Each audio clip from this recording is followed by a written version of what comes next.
Polda Maluku menunjukkan ketegasan dalam menindaklanjuti kasus dugaan kekerasan seksual yang menyeret nama oknum anggota BRIMOB berinisial Bribka RN.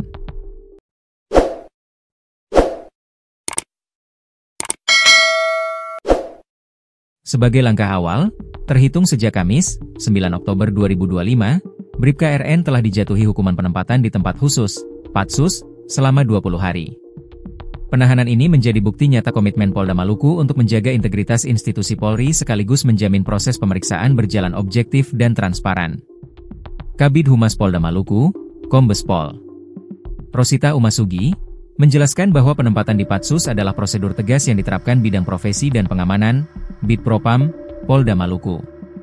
Penempatan di tempat khusus dilakukan sebagai bagian dari proses pemeriksaan pelanggaran kode etik profesi Polri terhadap oknum anggota BRIMOB berinisial Bribka RN.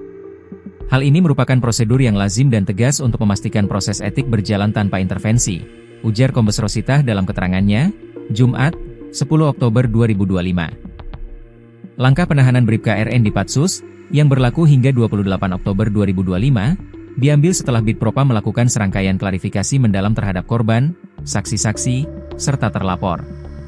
Saat ini, penyidik Propam terus mengintensifkan pemeriksaan lanjutan untuk mendalami semua bukti yang ada. Lebih lanjut, Kombes Rosita menegaskan bahwa ketegasan ini berlaku tanpa pandang bulu, bahkan terhadap anggota Polri sendiri yang diduga melanggar hukum maupun kode etik.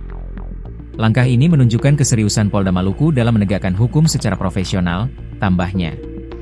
Selain proses etik yang sedang digodok Bid Propam, Polda Maluku memastikan bahwa penanganan aspek pidana dari perkara ini juga tetap berjalan paralel oleh penyidik yang berwenang, sesuai dengan mekanisme hukum yang berlaku. Kami pastikan bahwa setiap proses penegakan hukum berjalan sesuai dengan prinsip due process of law. Jika terbukti bersalah, maka akan diberikan sanksi tegas, baik secara pidana maupun etik, tegasnya. Polda Maluku juga menunjukkan kepedulian terhadap korban dengan menjalin koordinasi erat bersama instansi dan lembaga perlindungan anak.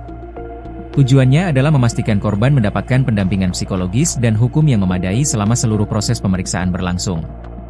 Di akhir keterangannya, Kabid Humas menegaskan institusi Polri tidak akan mentolerir bentuk pelanggaran apapun yang berpotensi merusak kepercayaan publik. Kami ingin menegaskan bahwa Polda Maluku berkomitmen menjaga kepercayaan masyarakat dengan menegakkan hukum secara terbuka, transparan, dan berkeadilan, pungkasnya.